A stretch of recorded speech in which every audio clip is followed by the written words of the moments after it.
உங்கள் அனைவரையும் BSN kitchen YouTube சேனலுக்கு வரவேற்கிறேன்.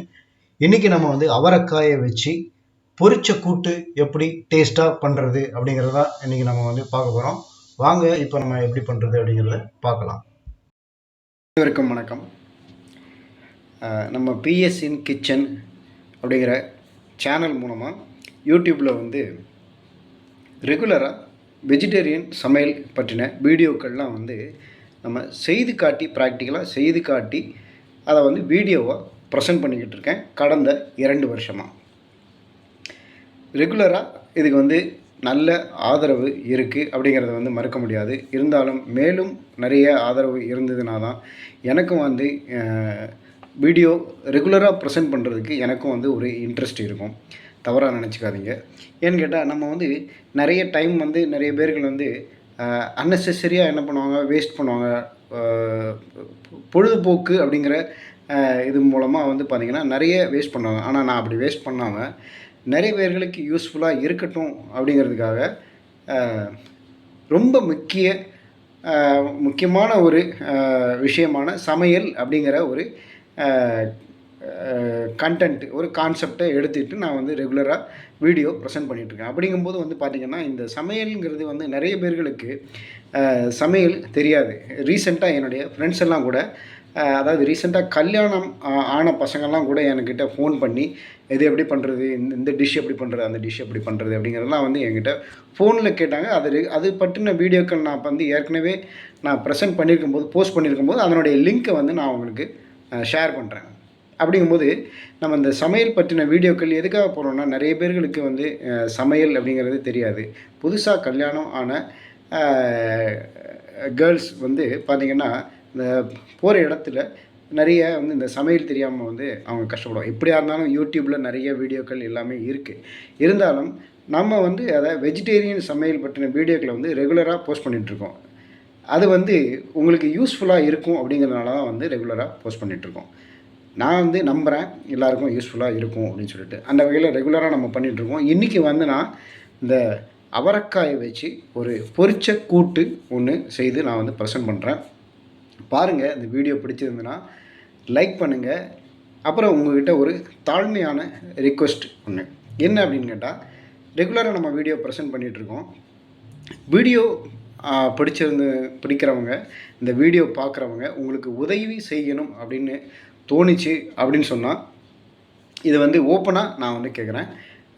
என்னுடைய பொண்ணுடைய காலேஜ் படிப்புக்காக நெக்ஸ்ட் இயர் காலேஜ் போகிறாப்புல. காலேஜுங்கும்போதே உங்களுக்கெல்லாம் தெரியும் அங்கே ஃபீஸ் எல்லாம் எவ்வளோ இருக்கும் அப்படின்னு சொல்லிட்டு. அப்படிங்கும்போது அந்த கல்வி உதவித்தொகைக்காக உங்களால் முடிந்த ஒரு தொகை, அது 10 ரூபாயாக இருந்தாலும் பரவாயில்ல. ஏன்னு கேட்டால் சிறு துளி பெருவெள்ளம் அப்படின்னு சொல்லுவாங்க. அதனால் உங்களால் முடிந்த ஒரு தொகையை நீங்கள் ஜிபே அல்லது ஃபோன்பே மூலமாக பே பண்ணலாம். நம்பர் ஜிபே நம்பர் நான் டெஸ்கிரிப்ஷன் காலத்தில் கொடுக்குறேன். உங்களால் முடிந்தால் பண்ணுங்கள். ஒரு ரெக்வெஸ்ட் தான் இது. இது ஒரு கல்விக்காக, கல்வி உதவி தொகையாக பயன்படும்.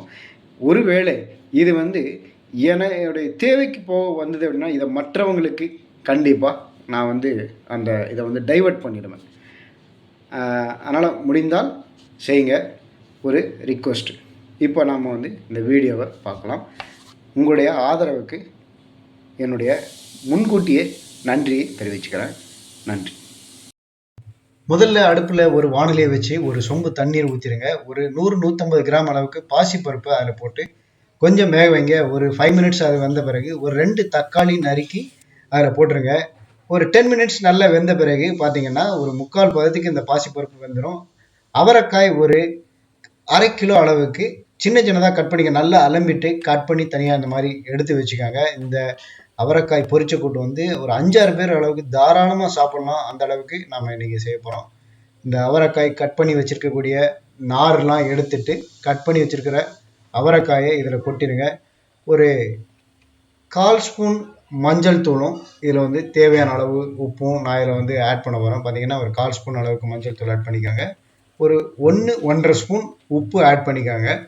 நல்ல கிளறிட்டு கொஞ்சமாக தண்ணி ஊற்றிடுங்க. தண்ணி ஊற்றிட்டு ஒரு தட்டு போட்டு மூடிடுங்க. அடுப்பு வந்து மீடியமாக வச்சுருங்க. ஆக்சுவலாக தண்ணி நிறையவும் இருக்கக்கூடாது, அதே சமயத்தில் தண்ணி கம்மியாகவும் இருக்கக்கூடாது, அடி பிடிச்சிடும். அப்புறம் தண்ணி நிறைய ஆயிடுச்சு அப்படின்னா குழம்பு மாதிரி ஆகிடும். அதனால் மீடியமாக தண்ணி ஊற்றி ஒரு தட்டு போட்டு மூடிடுங்க. ஒரு 5 to 10 மினிட்ஸ் அது நல்லா வெந்துட்டு இருக்கும். இந்த மீன் டைம் நம்ம வந்து ஒரு மிக்சி ஜாரில் ஒரு 1/4 to 1/2 ஸ்பூன் அளவுக்கு மிளகு, ஒரு 1/4 ஸ்பூன் அளவுக்கு சீரகம், கொஞ்சமாக கடலைப்பருப்பு, உளுத்தம்பருப்பு, கொஞ்சமாக சீரகம் நம்ம போட்டிருக்கோம். ஒரு அரை மூடி தேங்காயை கட் பண்ணி அதில் வச்சுருக்கோம். ஒரு 3 பச்சை மிளகாய் அதில் கட் பண்ணிக்கோங்க. பச்சை மிளகாய் இல்லைன்னா மிளகாய் வத்தல் எடுத்துக்கலாம்.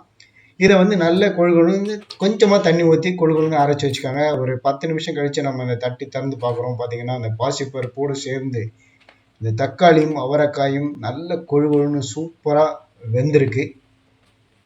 நல்ல ஒரு கிளறி விட்டுட்டு நாம் அரைச்சி வச்சிருக்கக்கூடிய இந்த தேங்காய் மசாலாவை அதில் நாம் வந்து இப்போ நான் அதில் கொட்ட போகிறேன். நல்ல கொஞ்சமாக தண்ணி ஊற்றி கொழுகொழுன்னு அரைச்சி வச்சுருக்கோம். இந்த தேங்காய் மசாலாவை இதில் நான் அதில் கொட்டிட்டு நல்ல கிளறிடுங்க. கிளறிட்டு இப்போ ஒரு 2 நிமிஷம் மட்டும் கொதிக்க வைங்க. கடைசியாக கொஞ்சமாக பெருங்காயத்தூள் வந்து இதில் ஆட் பண்ணிவிட்டு நல்ல கிளறிடுங்க. இந்த தேங்காய் மசாலா வந்து அதில் நல்லா மிக்ஸ் ஆகணும்.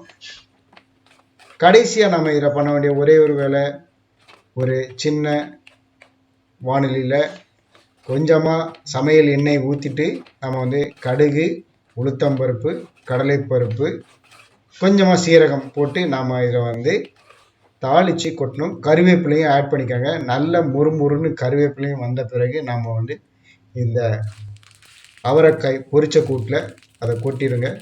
அவ்வளோதான், இந்த அவரைக்காய் பொரிச்ச கூட்டு சாப்பிட்றதுக்கு தயாராகிடும். உண்மையிலேயே இது வந்து செம டேஸ்ட்டாக இருக்கும். வெறுமனே சாப்பிட்லாம், அவ்வளோத்துக்கு டேஸ்ட்டாக இருக்கும்.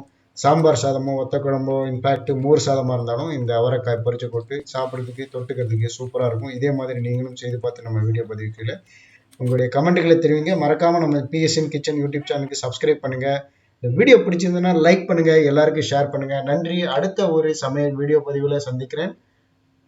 நன்றி. இது PSN கிச்சன்.